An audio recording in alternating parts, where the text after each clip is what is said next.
다음 주일날이 종려주일이고 그 다음 주가 부활주일인데 이 사순절 기간 동안에 오늘 이 시점에 어떤 말씀을 전거해야 될 것인가 기도하는 가운데 오늘 본문을 택했습니다. 제목을 한번 따라합니다. 깨끗게 하시는 주님. 깨끗게 하시는 주님. 깨끗게 하시는 주님. 깨끗게 하시는 주님. 초신자들이 많이 오시기 때문에 말라기는 선지자 이름인데 구약의 제일 마지막 부분에 있는 선지자가 오늘 말라기입니다. 이 말라기 선지자가 활동하던 당시에 이스라엘 백성들의 마음에는 굉장한 자부심이 있었습니다. 그리고 굉장한 성취감도 있었습니다. 왜냐하면 70년 만에 바벨론 포로에서 돌아왔고 그런 상황에서 천신만고 끝에 갖가지 어려움을 극복하고 하나님의 성전을 건축해냈기 때문입니다. 그래서 자부심도 가졌고 큰 성취감을 가졌던 것이 사실입니다. 또한 기대심도 있었습니다. 우리가 이렇게 하나님께 충성했었으니까 우리에게 한량한 축복을 부어주시겠지 하면서 그 은근한 기대감이 있었습니다. 아마도 당시에 이스라엘 백성들은 자신들의 손으로 두 번째 성전을 건축하고 난 뒤에 첫 번째 성전을 건설했을 때 솔로몬 왕 때 그 상황을 아마 회상을 했을 것입니다. 열왕기상 8장 10절 11절을 보니까 당시 성전 건축 위에 예루살렘 성에서 일어났던 역사, 제사장이 성소에서 나올 때의 구름이 여호와의 전에 가득하며 제사장이 그 구름으로 인하여 능히 서서 섬기지 못하였으니 이는 여호와의 영광이 여호와의 전에 가득함이었더라. 솔로몬이 성전을 건축하고 제사장들이 언약궤를 모시어 드린 다음에 성소에서 나올 때 갑자기 성전에 구름이 가득하게 되고 하나님의 영광이 성전에 가득 임했으므로 제사장들이 감히 일어서지도 못했다는 거예요. 그런 첫 번째 성전 건축에 하나님의 임재가 구름이 있다는 성령 하나님이 임재했다는 겁니다. 그런 관례가 있기 때문에 이번에도 하나님께서 얼마나 큰 역사를 하실까 하는 기대치도 있었다고 보면 되겠습니다. 말라기 선지자 당시에 두 번째 성전을 지었던 이스라엘 백성들이 솔로몬 성전에서 있었던 그런 모든 역사들을 기록으로 다 알고 있기 때문에 기대치가 컸다고 볼 수 있습니다. 그런데 학개서에 보니까 학개서 2장 9절에도 학개 선지자가 이전에 나중 영광이 이전 영광보다 크리라 만군의 여호와의 말이라고 낭독했습니다. 그러니까 더 기대치가 컸습니다. 그런데 하나님의 큰 영광이 나타나기를 기다렸는데 아무런 하나님의 사인이 없습니다. 이스라엘 백성들은 서서히 하나님의 사랑을 의심하기 시작합니다. 하나님의 공의로우심의 얼굴을 보기 시작하게 됩니다. 오늘 본문 2장 17절 우리가 도무지 이해할 수 없는 성경을 읽었습니다. 모든 행악하는 자는 여호와의 눈에 선하게 보이고 그에게 기쁨이 된다. 말도 안 되는 소리잖아요. 공의의 하나님이 어디 계시냐 이 말입니다. 비꼬아 사는 이야기죠.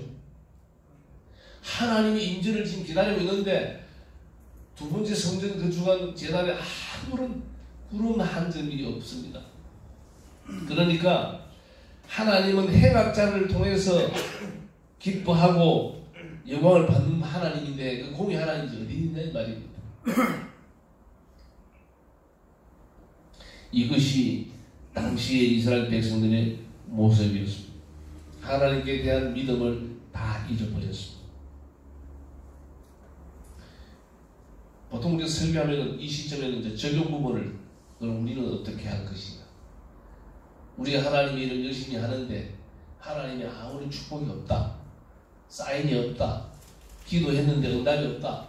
어떻게 할 거냐. 사실 요 주제만 하나 가지고 우리가 노래도 설교 한 편이 나올 수 있습니다.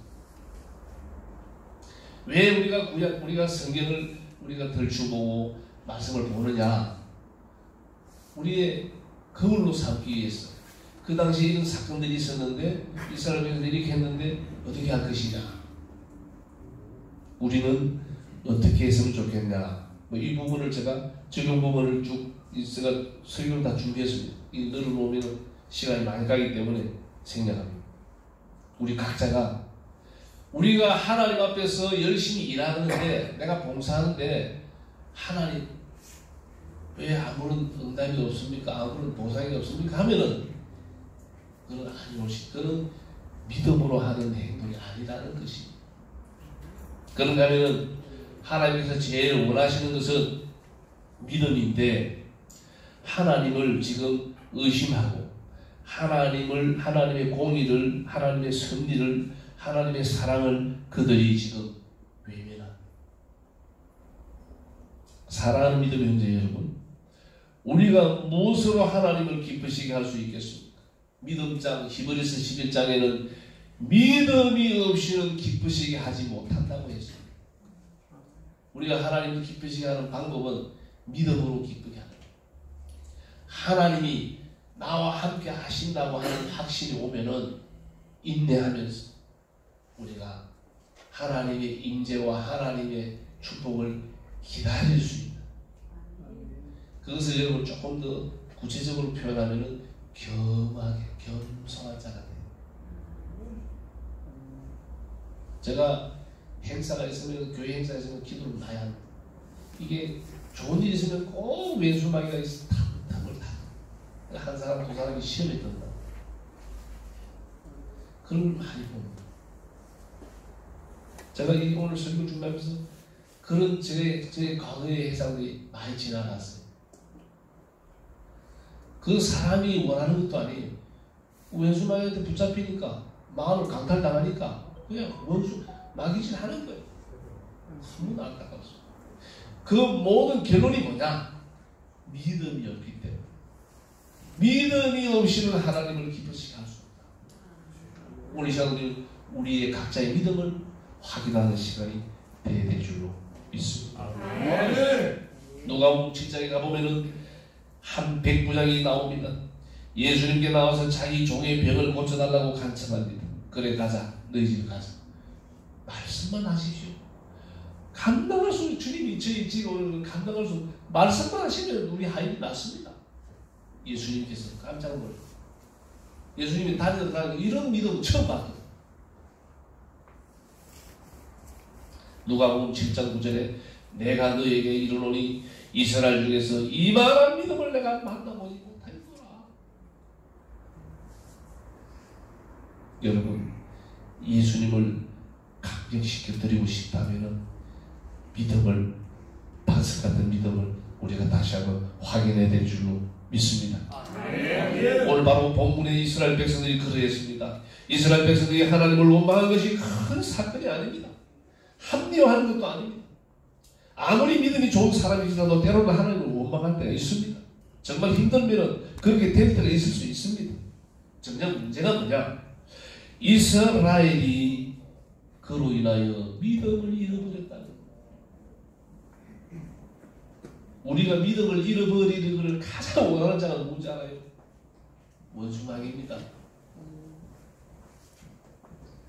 정말 힘들어서 어쩌다 한번 하나님을 원망하게 된 것이 아닙니다. 하나님에 대한 불신, 하나님에 대한 기대치가 다 무너지니까 하나님이 어디 있는 거예요? 이렇게 원망합니다. 오늘 본문 1절 말씀, 이런 믿음을 잃어버린 이스라엘 백성들의 공의의 하나님이 어디 있느냐고 빈정대고 있을 때 하나님께서 말라기서를 통해서 메시아를 보내겠다고 약속하신 말씀. 오늘 3장 1절, 만군의 여호와가 이르노라 보라 내가 내 사자를 보내리니 그가 내 앞에서 길을 예비할 것이요 또 너희의 구하는 바 주가 홀련히 그 전에 임하리니 곧 너희의 사모하는 바 언약의 사자가 임할 것이라. 이 말씀 이후로 이어지는 오늘 3장 2절 3절을 가져가 두 가지만 오늘 생각을 하겠습니다. 메시아의 진정한 역할이 뭐였느냐? 가끔 드리는 말씀입니다만 이스라엘 백성들은 정치적인 메시아를 고대하고 있었습니다. 이 부장한 예수님 말고 부락부락한 장군 예수님 나타나가지고 자기들을 핍박하는 저 유대 로마 군대를 다 물리치고 통치자 예수님을 기다렸던 겁니다. 예수님이 아무 힘없이 걸려가서 십자가에 매달려 죽었어요. 자기들이 원하는 예수가 아니었습니다. 자기들에게 정말 빵떡 주고 미기 주고 입혀주는 그런 메시아를 그들은 원했던 거죠.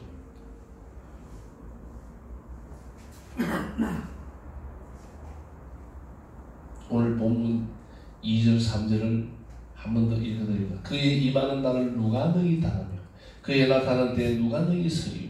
그는 금을 연단하는 자의 불과 표백하는 자의 재물과 같을 것이라. 그가 은을 연단하여 깨끗하게 하는 자같이 레위 자손을 깨끗게 하되 금은같이 그들을 연단하리니 그들이 의로운 재물을 나 여호와께 드릴 것이니라. 아멘. 아멘. 메시아가 이 땅에 다시 오신다는 그야말로 복음을 선포하고 예수님이 임하시는 곳에는 번영과 축복 이전에 먼저 깨끗함의 역사가 나타난다는 것. 요한복음 2장을 보세요.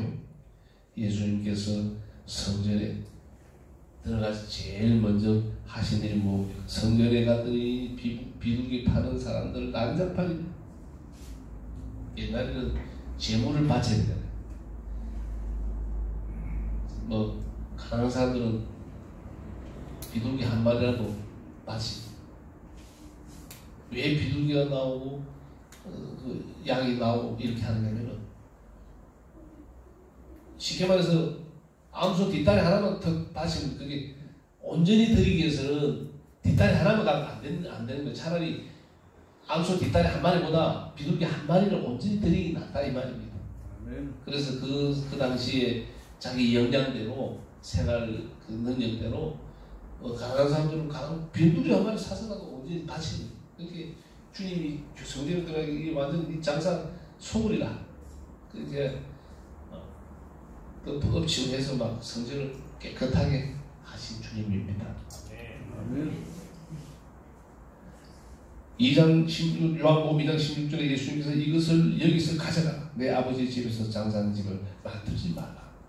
성전을 깨끗하게 하소서. 주님이 깨끗하게 하신 것은 그뿐이 아닙니다. 주님은 바리새인들이 그릇된 가르침으로 이스라엘 백성의 영적 상태를 혼탁하게 만들어 놓은 것을 정화시켰는데 우리가 성경을 가만히 보면 예수님께서 많이 사용하신 그 문맥이 뭐냐면 너희는 이렇게 들어서나 나는 너에게 이렇게 이른다. 너희들이 알고 있는 잘못 알고 있는 것들 그걸 많이 정화시킨 분이 바로 주님입니다. 오늘날 그리스도인들이 왜 이 능력이 없는 줄 알고 또 하나님의 능력이 나타나지 않느냐 여러 가지 원인이 있겠습니다만 오늘 주제가 깨끗게 하시는 주님 제목을 삼았습니다. 제가 예를 하나만 들게요. 디모데후서 2장 2절에 20절 보니까 큰 집에는 금과 은의 그릇이 있을 뿐 아니요 나무와 질그릇도 있어 귀히 쓰이는 것도 있고 천이 쓰이는 것도 있나니 그러므로 누구든지 이런 것에서 자기를 깨끗하게 하며 귀히 쓰는 그릇이 되어 거룩하고 주인의 쓰심에 합당하며 모든 선한 일에 예비함이 되리라. 금, 그릇이 중요한 것이 아니고 깨끗하면 쓰인다고. 두 번째로 우리가 살펴볼 것은 예수님의 정화하시는 방법입니다. 오늘 2절에 보니까 그는 금을 연단하는 자의 불과 표백하는 자의 재물과 같을 것이라. 여러 가지 이 2절에서 담고 있는 뜻이 있겠습니다만 한마디로 말하면 불같은 시험, 독한 고통을 통해서 깨끗게 하신다는 겁니다. 그 깨끗게 한다는 데는 다소 약간의 고통이 따른다. 우리가 고통을 좀 감수해야 된다는 주님이 사용하시는 불같은 시험, 재물 같은 고통이 그것 때문에 죽은 것 같고 인생이 완전히 가라앉아 버릴 것 같지만 절대로 그렇지 않습니다. 주님이 주시는 시험과 고통은 그것을 통해서 우리를 하나님께로 더 가까이 생명으로 인도하시는 줄로 우리가 믿는 것입니다.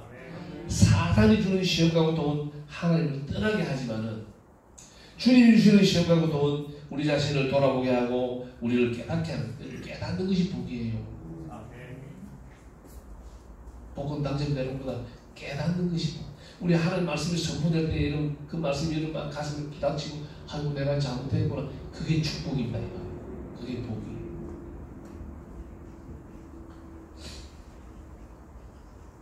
말씀을 맺겠습니다.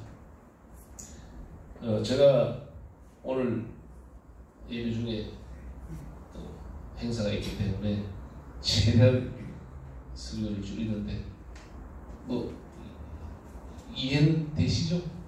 네. 오늘 제가 여러분이 던진 설교는 이해가 됩니까? 자, 예를 들어서 결론입니다. 정원사가 가지를 칠 때 나무는 가지를 잘라낼 때 아플까요? 안 아플까요? 고통스럽죠. 아파요. 그러나 그런 과정이 없으면 아름다운 정원수로 거듭날 수가 없습니다. 아멘. 가지를 쳐줘야 이전보다 더 튼튼하고 더 아름답게 된다는 겁니다. 아멘.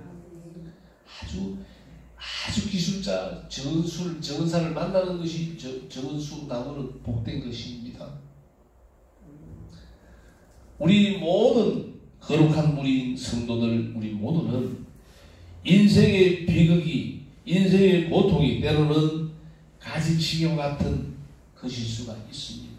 아멘. 오늘 이스라엘 백성들이 그럼에도 불구하고 그 어려운 여건 속에 성전을 건축했는데 솔로몬 왕이 건축했을 때 그 성전에 구름이 꽉 차고 하나님의 충만했던 그런 부분들이 없어도 보니까 실망, 기대가 하고 실망했는데 하나님이 일을 할 때 여러분들 하나님 보고 일하는 분들은 뭐 걱정 안 합니다만 목사님이 왜 몰라주지, 저 장로님이 왜 몰라주지라면 곤란합니다.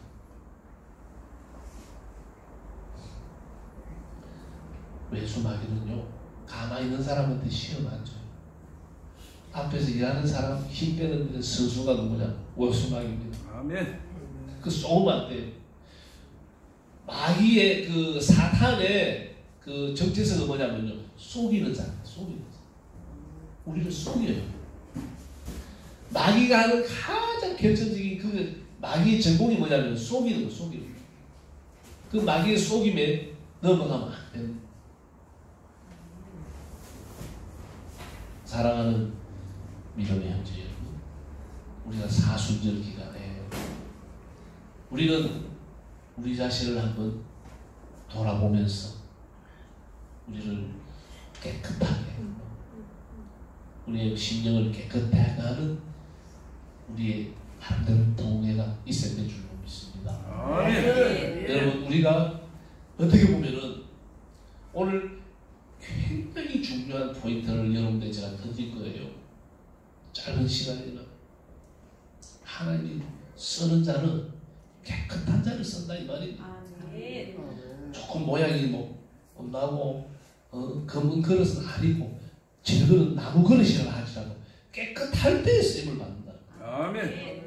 우리 교회가 그렇습니다. 가정이 그렇고 우리 자신이 하나님 보시기에 또 깨끗한 자는 여러분 하나님 앞에 하나님 편에 서는 사람이지 그 사람의 감정에 의해서 좌우되지 않습니다.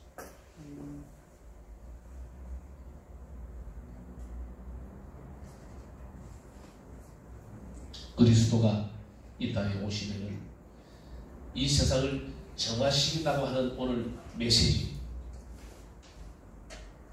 우리는 어떻게 보면은 하나님의 성령 인침을 통하여 이미 깨끗한 자가 되었는데 이것이 우리가 이 감각을 잃어버리게 되면은 내가 하나님 백성인지 자기 자신의 정체성을 잃어버리게 된다 이 말이에요.